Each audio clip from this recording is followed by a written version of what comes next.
Hi, and welcome to Girl Talk. We have a wonderful show for you today. We have our friends Dennis and Paul from Monster Tree. I feel like you're part of my extended family now. Erin, Lentz is here to hear all about the Monster Tree. The Monster Tree experience. Well, I have to tell you, I can speak from experience now, which is right. Which is pretty exciting. We had a couple of shows where we all talked a little bit about what you do, and we came to my house, and it's lots of old trees, right? Absolutely. So tell them a little bit about what we discovered there, you two. Well, there were just a lot of really old 80, 100-year-old live oak trees, which were probably 80 feet tall, 90 feet tall, but 90 feet wide. And the branches were 15, 16 inches diameter, and were horizontal 30, 40 feet.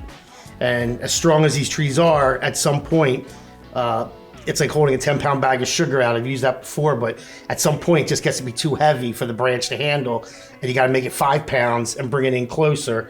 It's kind of what we did with all the branches over her house. And Dennis, daylight, dry shingles, so many benefits, but safety on top of everything else. Safety trumps everything, and what's really interesting to me is the times that you and I have talked, it's really been about the aesthetics and planning, things like that. When you actually got me there and walked me through and we were talking about safety, it's a big deal. Especially during hurricane season here. I don't know where you were.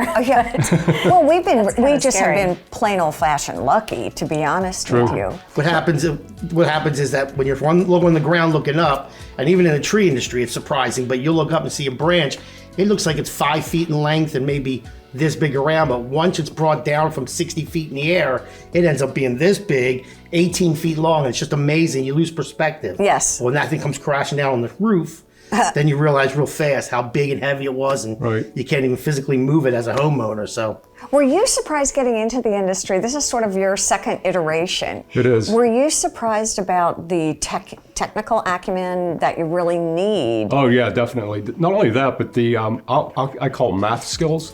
These guys are really good at geometry. So they take the measurements, they understand how much weight is out, extended on the branch and so forth, how much they can remove safely to make sure that the health of the tree is preserved. It would be worth it. Now I can't even believe I'm.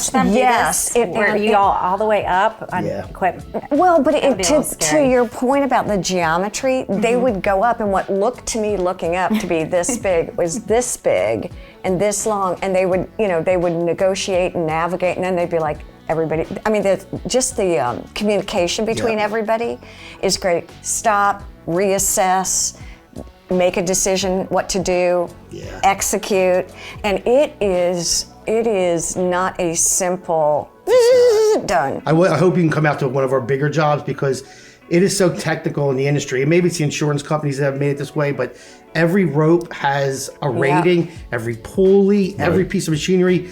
We took down 1,510-foot pine trees in a plantation, Wexford, recently, and we brought a 60-ton crane out. He told us exactly the amount of weight he could pick from the distance.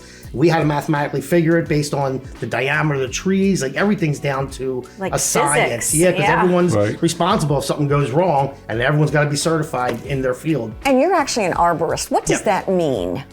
Take a pretty serious test. You have to have a few years experience, but there's a pretty serious test you take, and it covers everything from plant health care, insects, diseases, to actually what we just talked about, the ropes, the pulleys, the weight loads, and then all the governmental laws, OSHA and ANSI standards. Policies, procedures. Yeah, there's a whole lot of standards that you have to abide by, and everyone that's a certified arborist has to, or they lose their credibility. But companies and homeowners that hire certified arborists because they know they're never going to come home and their trees are going to be cut incorrectly, look like hat racks or something goofy. But aside from the aesthetics of it, think about this. These things are so heavy. You've got cars, you've got roofs, you've got people, you've got animals, you've got... It just goes on and on, because like if you have an area that sits low and you have a big tree that's taller than it is wide, we can test the root system, because if you get 3 days of rain, those tree roots are sitting in water, that tree's susceptible to come over in the wind.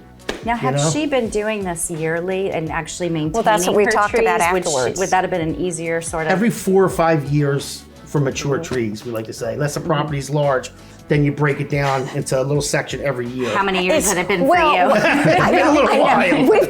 We've got to go, but it's sort of like being a psychologist for me. I now have a treatment plan There you go. Yes. in place Yes. Right. so that I don't run into this again. Time goes so fast when we talk, but I Great. appreciate you all coming. Stay with us. More to come here on Girl Talk.